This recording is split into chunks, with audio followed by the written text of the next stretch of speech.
CTV News with Matt Gilmour. Good evening and welcome to this half-hour newscast on CJAD 800 and CTV News Montreal.ca. The Montreal Police Arson Squad is investigating a string of vehicle fires that happened overnight in Rivière-des-Prairies. There were two separate incidents. At around 3:30 a.m., a 911 call was made reporting 6 burning vehicles on Henri Bourassa Boulevard near Rivière-des-Prairies Boulevard. When police arrived, firefighters were already on the scene putting out the flames. The vehicles include 4 cars, a cube truck, and a van. Police are looking for 1 or more suspects.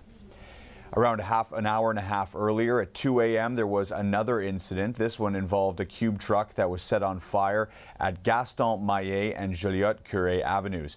No one was injured in either of the fires. Here's Montreal Police spokesperson Florence Stafford.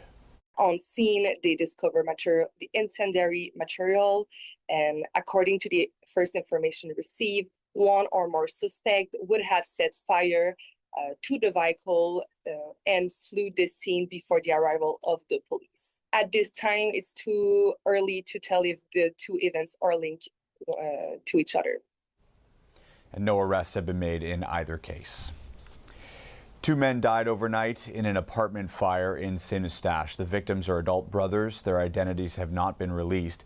It took 30 firefighters to bring the blaze under control. The 2 men were pulled from the building and rushed to hospital, where they later died. The fire started in the basement of a 6-unit apartment building and was brought under control only early this morning. The cause is not considered suspicious. And there was another major fire in the Sud-Ouest borough last night. It broke out inside an abandoned industrial building near the corner of de la Vérendrye and St. Patrick, and took close to 2 hours for firefighters to get it under control. Several streets were closed in the area, including de la Vérendrye between Highway 15 and St. Patrick. Nobody was injured in the fire. Measles cases continue to rise in Quebec. Public Health says there are now 8 confirmed cases, 2 more than last Thursday. There are 7 possible points of contact. The full list of locations is on our website, ctvnewsmontreal.ca. People are most at risk when they are babies under 1 year, old people with weakened immune systems, and pregnant women not vaccinated against the measles. The popular Sandy Beach in Hudson will soon be open to the public. The province has approved the purchase of the land from a private developer. As Denise Roberts reports, it's good news for the community that's been fighting for access to the beach. Even on a howling cold winter's day, people and their pets are out strolling on the waterfront in Hudson. You're in the woods, you're by the water, you meet your friends. Yeah, it's spiritual. Since last summer, access to Sandy Beach has been off limits, but that will soon change. On Friday, Mayor Chloe Hutchison announced on social media the province had approved a loan bylaw needed to purchase the lots that make up Sandy Beach at a total cost of $9.6 million. When the mayor sent me a text saying that it has been approved, there was just a big hurrah in our house. William Dewick is a volunteer with Save Sandy Beach, a grassroots organization that has spent years raising funds and awareness to protect this green space. He says while taxpayers are on the hook for the property over the next 40 years, it will be worth it. Hudson is incredibly lucky to have this kind of a space in the heart of the village. Hudson already announced it will use $2 million from its accumulated surplus to reduce the debt. And there's also a possibility of $2 million from the Montreal metropolitan community, which comes with a condition that the beach will be for all, not just Hudson residents, something Dewick says he supports. We are not in the position of saying, I'm allowed to be here, but you're not. That becomes essentially a gated community mentality, which I do not think Hudson wants to be known as. Mayor Chloe Hutchison was not available for an interview today, but she says the next step will be to sign the ownership papers in about 45 days' time. The town has also mandated the organization Nature Action Quebec to assist with the conservation plan for the area. After years of uncertainty and impasses, resident Nina Burke says she's glad there's finally a resolution to the Sandy Beach saga. And to know that it now belongs to Hudson and it'll be taking care of Hudson, I was very pro that. I was really hoping that that's the way it would end all the uncertainty. News that's made some very happy. Denise Roberts, CTV News. CTV's question period with Vashi Kapelos wrapped up 2025 today with a sit-down interview with the official opposition leader. Pierre Poilievre called out his former MPs who've left the Conservative caucus and crossed the aisle to the Liberals, and continued his accusations that the Prime Minister is engaging in dirty backroom deals. Mr. Carney has said that he wants to get a majority, not by winning a majority government election, but by making backroom deals in order to get floor crossers. And but the Canadians Conservatives made backroom deals too. Canadians specifically rejected a Liberal majority in the last election. The vast majority of voters voted against that majority, and it is undemocratic through a series of backroom deals of Mr. Carney to try and concentrate more power and money in his own hands rather than allowing the Canadian people's decision to stand. Pressed on why Carney and not his own leadership is to blame, Poilievre admitted he is troubled by the floor crossings, but says he will continue to focus on affordability issues for Canadians. The Conservative leader was also pressed on his plans to accomplish that. I would axe all of the carbon taxes, and I would cut other taxes as well, and that's how we're going to make life affordable. And I wouldn't be running a $78 billion money printing deficit right now. I would be bringing the deficit down. So it is the cost of government is driving up the cost of living. That's why Canadians cannot afford to live, and is precisely why Conservatives are calling for an affordable government so that Canadians can have an affordable life. CTV News also asked the Prime Minister for a year-end interview. Mark Carney was not made available. Officials in Johannesburg, South Africa are confirming 9 people have been killed and at least 10 others wounded in a mass shooting. Police say about 12 suspects in a white minibus and a silver sedan opened fire at a tavern and continued shooting as they fled. A manhunt for the suspects is underway. It is the second mass shooting to happen in South Africa in the past 3 weeks. New developments in Ukrainian peace talks. A Kremlin envoy says negotiations over a U.S. proposed plan to end the nearly 4-year war have been constructive. The news comes as Russia earlier today pushed back against proposals made by Europe and Ukraine. It's unclear what has changed at the negotiating table. Ukrainian President Volodymyr Zelensky on Sunday called for broader consultations with European partners after talks between U.S. and Ukrainian teams last week. Australians gathered today at Bondi Beach exactly 1 week after an attack on a Jewish Hanukkah celebration killed 15 people. An estimated 10,000 packed the beach to commemorate the moment the first shots rang out last Sunday. The mass shooting is being investigated as an act of terrorism targeting the Jewish community. Authorities have ramped up policing across the country in an effort to prevent further anti-Semitic violence. Time for a quick look at the weather forecast. It's currently sitting at -4 degrees in Montreal. Still quite windy out there, though, about 20 kilometers an hour, gusting to 40. So with the wind chill, feels more like -11. Going to be a cold start to the day tomorrow, -13, going up to just -7 in the afternoon, with periods of light snow expected in the evening. Tuesday, more snow, -6. Wednesday, a mix of sun and cloud, optimal sleigh flying weather for Santa. And then Thursday, Christmas Day, you're looking at a cloudy day and -4 degrees. A snapshot of Quebec's cultural history was discovered this year in a semi-abandoned building on Crescent Street. It once served as Quebec's first coffee house for the province's beat generation and was frequented by some of the province's biggest names in music. Stéphane Giroux explains. The 19th century building on Crescent is squeezed between 2 modern condo towers. Up an old rickety staircase, a wall reveals its glorious past as an artsy 50s coffee house called Chez Bozo, where famous visitors would leave their handprints on the wall. Edith Piaf was one of them. It was here that she met Quebec rising legend Claude Léveillé before the two moved to Paris to write songs together. John Cordell of Montreal's Jazz Society jammed here, as did Jean-Pierre Ferland and most notably Félix Leclerc. Contemporary singer Alexandre Leclerc, no relation, made the discovery while working on a research project on Félix Leclerc. So I was in the National Archives of Quebec on Vigée, and with my gloves, and I found the poster of the first important songwriter club. Leclerc found the address and walked in, thinking the place was abandoned. And I understood at that moment that I found the wall of Leclerc called his friend Maxime Leflaguet, a well-known Quebec actor. Alexis va demander ma mère. He used his contacts in Quebec's cultural circles to protect the historical find because the building was slated for demolition. They're from China and they didn't know about Quebec's culture.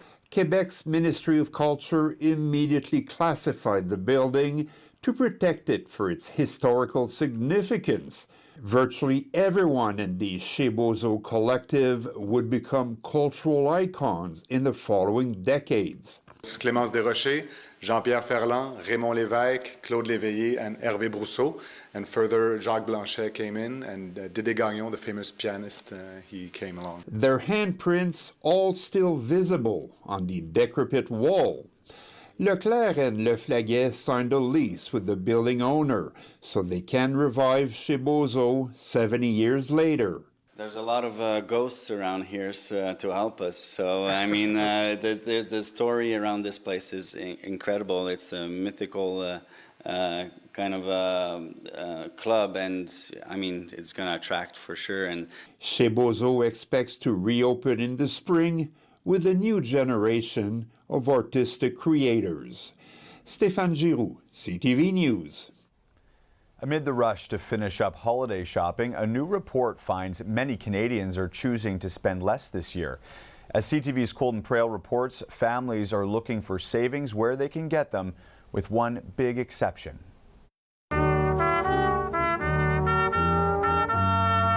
It's the season of giving. Merry Christmas! But some Canadians find themselves giving less.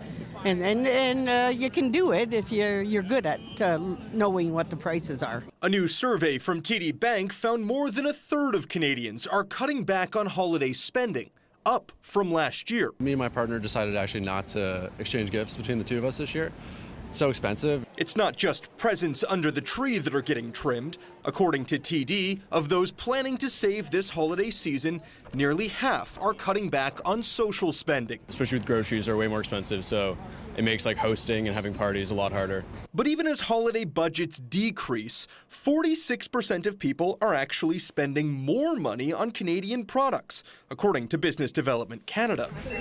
At this Ottawa artisan shop, that's leading to a boom in new customers. When folks can check all the boxes and they're not draining their bank account or taking out loans just to support the Canadian economy, then it's a win-win. Still, according to TD, over 3/4 of Canadians admit they're vulnerable to overspending on the holidays, feeling the pressure to create memories or spend extra to give meaningful gifts. It is something we're willing to pay for because we really want to support Canadian producers and makers of products. A report from Business Development Canada says if families spent an extra $100 of their expected holiday shopping on Canadian products like this, the benefit to the national economy could be as much as $2 billion. Colton Prail, CTV News, Ottawa.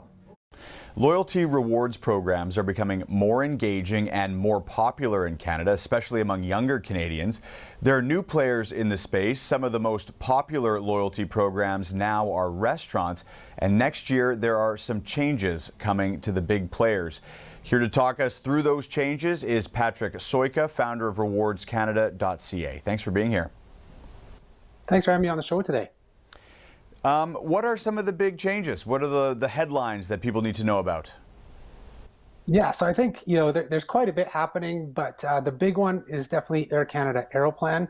Back in August, they announced their changes that are launching in January. So there's pretty much everything is going revenue based. So it's based on how much you spend with them rather than how much or how far you travel with them.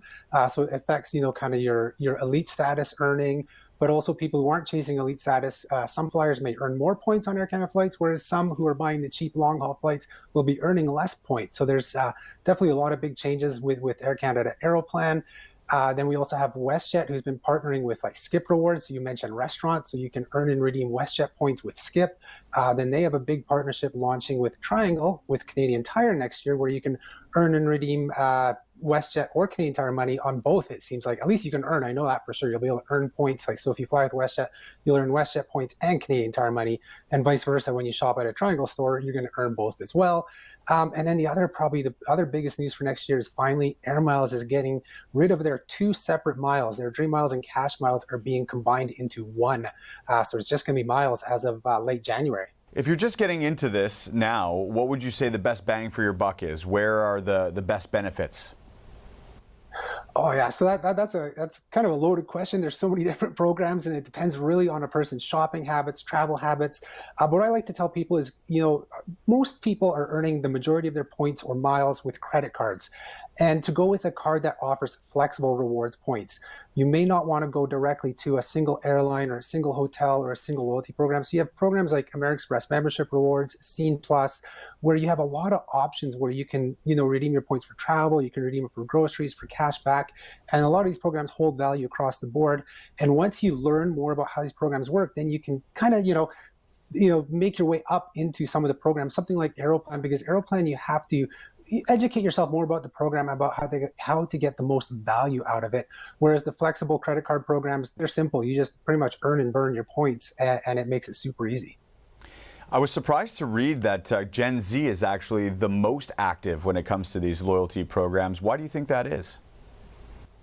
I think because so many loyalty programs have gone app-based or make it easy to be app-based, and then you have new up-and-comers, these fintechs like Neo Financial, Brim Financial, Coho, who are all simple too. It's all app-based, which is something that Gen Z loves. Whereas, you ask retirees, it's a little harder for them. So they're kind of sticking more to the traditional programs. So yes, a lot of these new programs are coming up just, being, so digitally connected. And Gen Z is probably the most digitally connected.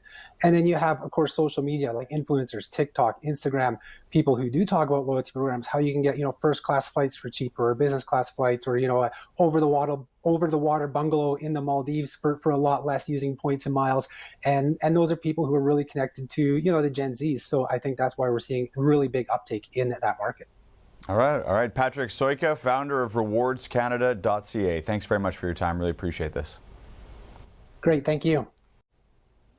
A Montreal seniors residence is celebrating several milestones today.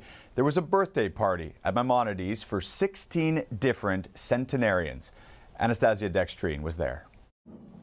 They say it's not the years in your life that count, it's the life in your years. If you think good things, you're up. But despite how the saying goes, Bella Kravitz is proving that we can have it all. At 106 years old, she's one of 16 residents celebrating centenarian birthdays at Maimonides. Everything went well, thank God. Nobody got sick, and I'm happy with my life. And I always kept busy. Kravitz says keeping busy is one thing that's contributed to her long life, but residents say there are several lifestyle choices that come into play.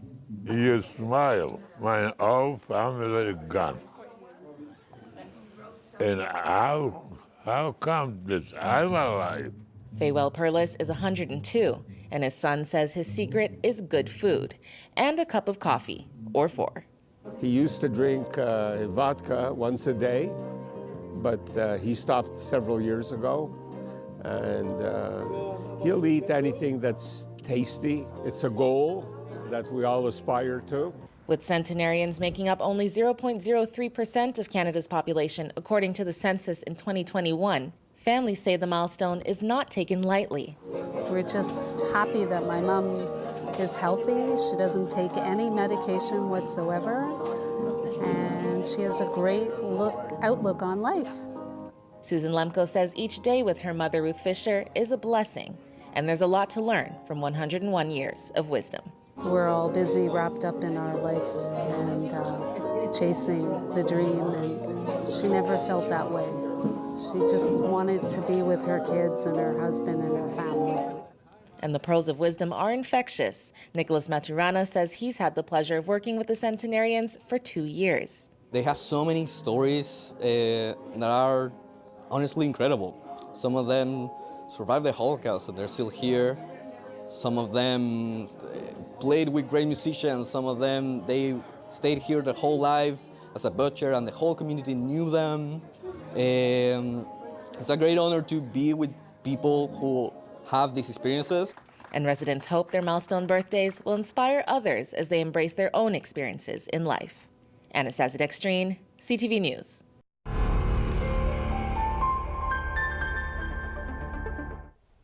And time now for In Case You Missed It. Montreal sports fans can now take in a game at a new, unique location, a bar focused exclusively on women's sports. Olivia O'Malley has that story. This is the scene at Lunaria half an hour before puck drop on a Wednesday night. It's packed and every seat is taken. I came here really early to make sure that I have a seat. You can see how busy this bar is. Like, people want women's sports, they want to be able to watch them, and it's really cool to have a space dedicated to it.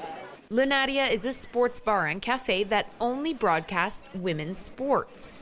It opened just over a week ago on Ontario Street in Hochelaga, Maisonneuve. Co-owner Catherine Lapointe says it's the first of its kind in Canada. We were looking for a place to watch the new Victoires game 2 years ago when they just launched the league, and there was no answer to where should we go. Women's professional sports are booming in Montreal. The city is home to the Victoire in the Professional Women's Hockey League and soccer team, the Montreal Roses. The idea for this space came from a personal need, but fans say it's about time they cheer on their teams together. Enfin, il y a une place qui est dédiée à ça. I love it. I love it. I live right like around the corner, and it's really nice to have a place in my neighborhood.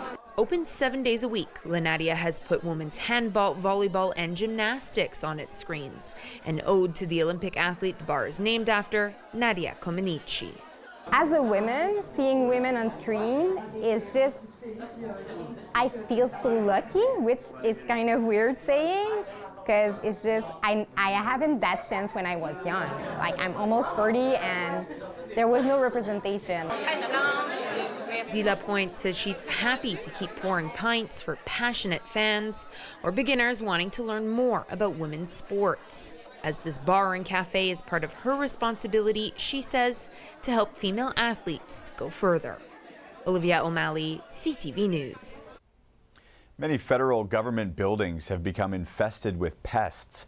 Public Service and Procurement Canada says it's found mice, bats, insects, and other pests inside government buildings more than 500 times in the Ottawa area alone this year.